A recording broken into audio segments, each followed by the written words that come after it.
So dear friends, మనకు TET లోపట already response sheets వచ్చేసాయి. బహుశా మనకు రిజల్ట్స్ కూడా బై 12th ఈ నెల 12 వరకు రావచ్చున్నట్టు తెలుస్తుంది. ఏదైనా ఆన్లైన్లో ఎగ్జామ్ జరిగాయి కాబట్టి మరి నార్మలైజేషన్ అనేది ఉంటుందా అనేది ఒక ముఖ్యమైన ప్రశ్న ఉదయిస్తుంది. కానీ జనరల్గా ఏమంటున్నారు అంటే అధికారుల యొక్క భావన ఏ జిల్లాకు సంబంధించిన పేపర్స్ ఆ జిల్లాకే ఇచ్చాం టెట్ పేపర్స్, జనరల్గా నార్మలైజేషన్ అవసరం లేదు అంటున్నట్టు మాట్లాడుతున్నట్టు తెలుస్తుంది. అదే విషయాన్ని ఈరోజు పేపర్లో పూట ఇవ్వడం అనేది జరిగింది.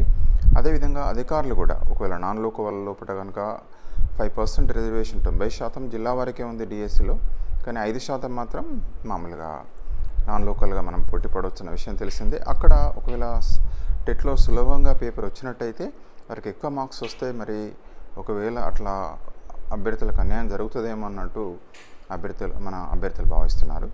సో అదేవిధంగా అభ్యర్థులు ఏ జిల్లాలో పరీక్ష రాసినా ఒకే జిల్లా స్థానికతను కలిగి ఉన్న వారికి ఒకే ప్రశ్నాపత్రం ఉండేలా జాగ్రత్తలు తీసుకున్నామని, దానివల్ల ప్రశ్నాపత్రాలు వేరువేరుగా ఉన్న ఒక జిల్లా వారు మరో జిల్లా వారికి పోటీ కారని చెప్తున్నారు. అందువల్ల నార్మలైజేషన్ విధానం అవసరం లేదని, సాంప్రదాయ విధానంలోనే మార్కులు ఇవ్వచ్చని చెప్తున్నారు. దీనిపై విద్యాశాఖ ముఖ్య కార్యదర్శి బుర్రా వెంకటేశం గారు మాట్లాడుతూ నార్మలైజేషన్ విధానం లేకుంటే అన్యాయం జరుగుతుందని కొందరు అభ్యర్థులు చెప్తున్నారు. జిల్లా స్థాయి పోస్టులు అయినందువల్ల సమస్య లేదన్నారు. కాకపోతే స్థానికేతర కోటాలో పోటీకి పలు జిల్లాల వారు వస్తారని, అప్పుడు కొంత సమస్య ఎదుర్కోవచ్చునని పేర్కొన్నారు. ఈ సమస్యపై అన్ని కోణాల్లో లోతుగా చర్చించి తుది నిర్ణయం తీసుకుంటామని స్పష్టం చేశారు. సో ఈ విధంగా గవర్నమెంట్ ఆలోచన ఎట్లా ఉంది అంటే డిస్ట్రిక్ట్ వైజ్ పోస్టులే కాబట్టి మనకు నార్మలైజేషన్ విధానం అవసరం లేదంటున్నారు. కానీ అభ్యర్థులు నాన్ లోకల్ కోటాలో పోటీ పడేటప్పుడు సో కొన్ని జిల్లాలకు కొంత ఈజీనెస్ ఉంది పేపర్లో, అందువల్ల వాళ్ళకి మార్కులు ఎక్కువ వస్తాయని కొంచెం అభ్యర్థులు ఆందోళన పడుతున్నట్టు, సో దాన్ని కూడా ఆలోచిస్తామని చెప్తున్నారు. సరే, ఏదైనా మిత్రులందరికీ కూడా విజ్ఞప్తి, సో టెట్ నార్మలైజేషన్ విధానం అనేది government should take the decision. So దానివల్ల ఎవరికేమి అన్యాయం జరగదు, ఆ నార్మలైజేషన్ చేసినా ఎవరికేమీ నష్టం అయితే జరగదు.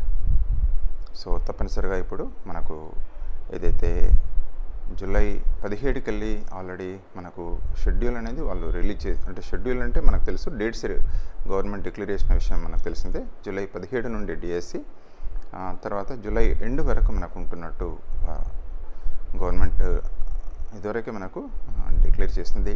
సో దయచేసి అందరూ కూడా మనకు మంచిగా ప్రిపేర్ కండి, సో మంచిగా రాయండి. అదేవిధంగా ఛాలెంజ్, అదేవిధంగా ఏదైనా క్వశ్చన్ రాంగ్ ఉంటే కూడా మనం ఛాలెంజ్ చేయొచ్చు.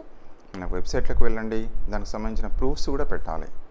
సో అది చేసినట్టయితే మనకు మార్క్స్ కూడా యాడప్ అవుతాయి. సార్ ఫైనల్లో ఏమన్నా మార్పు వస్తా అని కూడా అడుగుతున్నారు. చేంజ్ రావచ్చు, 1-2 మార్కులు సేమ్ ఉండొచ్చు, 1-2 మార్కులు పెరగవచ్చు. తగ్గనైతే తగ్గాయి, ఎందుకంటే ఒకవేళ క్వశ్చన్ రాంగ్ అయితే దానికి మార్క్స్ అందరికీ యాడప్ చేయడం అనేది జరుగుతుంది. So thank you for watching this video. Kindly subscribe for our channel.